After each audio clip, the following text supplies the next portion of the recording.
How many of you like to walk through the Yellowstone wilderness? How many like to be there? I sure know I do. But you know, there are those who don't think people should be in the Yellowstone wilderness. Let's put it this way. There are those people who think that only they and the bears and the wolves should be in the Yellowstone wilderness. The rest of us, we can watch it on TV. To explain that to you, I might tell you a story that emphasizes the challenges of that attitude. This one took place back in the 70s. Some of you might remember the 70s, or at least you've studied it in your history class. This was back in the days of Richard Nixon and the Soviet Union and détente. Détente, that was a deal between the USSR and America to try to make friends. USSR. That's an extinct communist empire.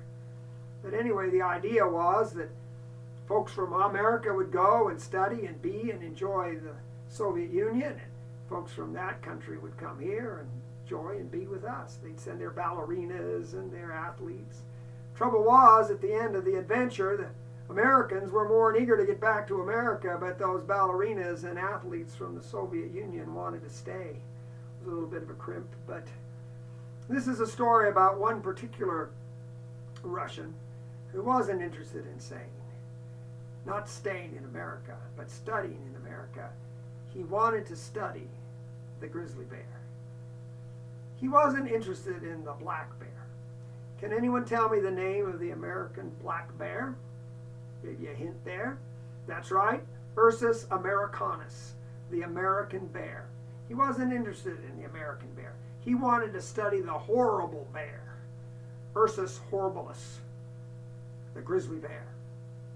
Of course, back in those days, the only place in the contiguous 48 where you had a decent population of grizzly bears was Yellowstone National Park.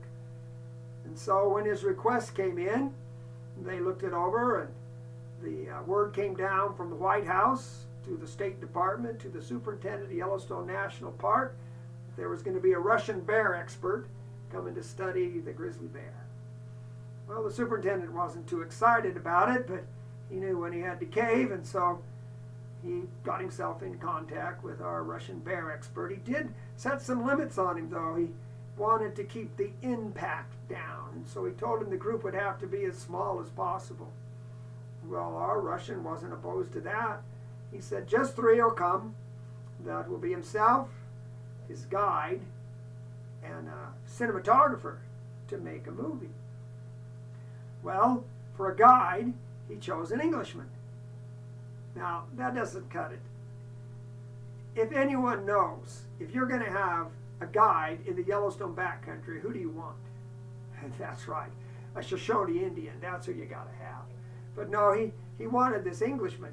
He might have been an expert on the Serengeti, but I'm afraid he didn't know anything about the Rockies, as our story will tell. The other one was a Czechoslovakian movie maker. Czechoslovakia, that's another extinct communist country. He made some pretty famous movies. I don't remember the name of it, but his best one was called Catfish of the Danube. You ought to look it up. You'd probably enjoy it. But anyway, the 3 of them showed up, and the superintendent sent them off to Bechler Canyon. He figured that would be the best place for them. It would have the fewest people, the roughest terrain, and the best chance of seeing a grizzly bear. So off they went. They arrived at the ranger station, and the ranger met them. He wasn't particularly excited to have them there either, though he was polite. He wasn't enthusiastic as he explained what they would be facing and what to watch out for, and then he gave them a radio and gave them strict instructions that they were to call in every day at 4:30 on the dot. And then he set them off up the canyon. Well, they hadn't been gone long when they came across some bear tracks, heading cross trail up into the forest. Oh, elation! They followed the trails up into the trees that night at 4:30. They called in. We found it, exactly what we were looking for. We're so excited. We're finding grizzly bear sign everywhere. And the next day the call came in. This is perfect. The bears we found are a pair of mating grizzlies.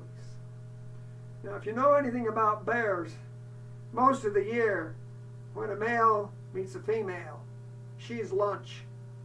But there is that window of time when bears get together with other things in mind. And that's what these two bears were up to. And that's what this cinematographer wanted to film the most. That's what our bear biologist wanted to study the most. And that's what our guide wanted most to provide for them. It had all come together in perfection. Every night the reports would come in. They would talk about the studies they were making, the data they were collecting, the films they were filming.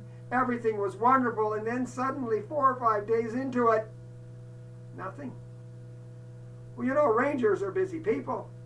He had fences to mend and a string of horses to tend. And it was nighttime before he remembered that he had some people out in the wilderness who he was responsible for. This happens to all of us, doesn't it? You're so full of life during your day, you're so busy and happy with not a care to bother you, and then your head hits the pillow and it all comes crashing down. What if they were in trouble? Bears are dangerous. This could be an international incident. I could be reassigned to a national park in Utah. He even tried to put in a radio call, but no answer.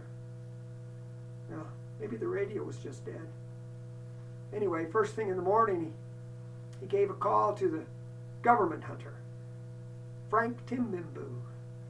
Now, Frank Timbimbu is a Shoshone Indian guide. Frank is the only guy in Yellowstone Park who can kill animals illegally. He did it with a shotgun, big 12 gauge loaded with not BBs, but big lead slugs. That's what you need to take down a buffalo that's had a close encounter with a Winnebago. Nothing you can do for the Winnebago. But Frank showed up a couple hours later, and he took that ranger in tow and headed off up the trail. They came to the tracks where the bears and the boys had headed off into the wilderness, followed them up to the campsite.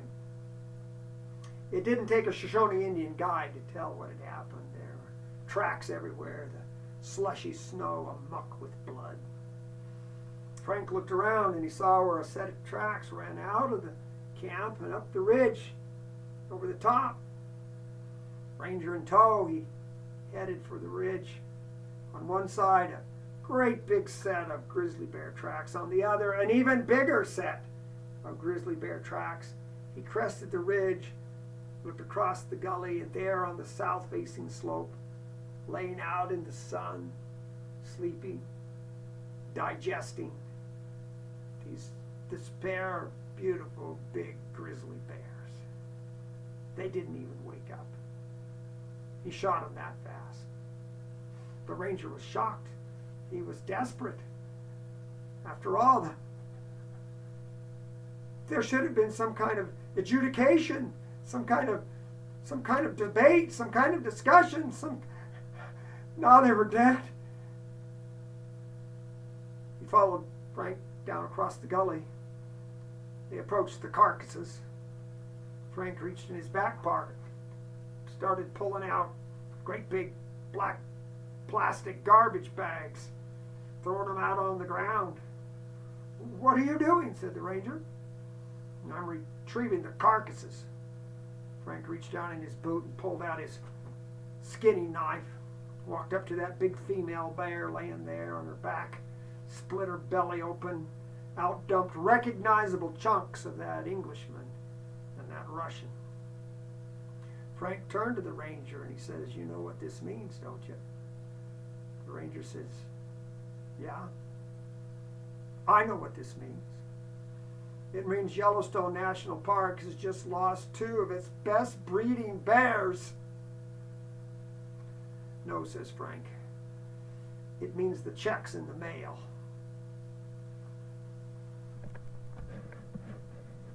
This is true.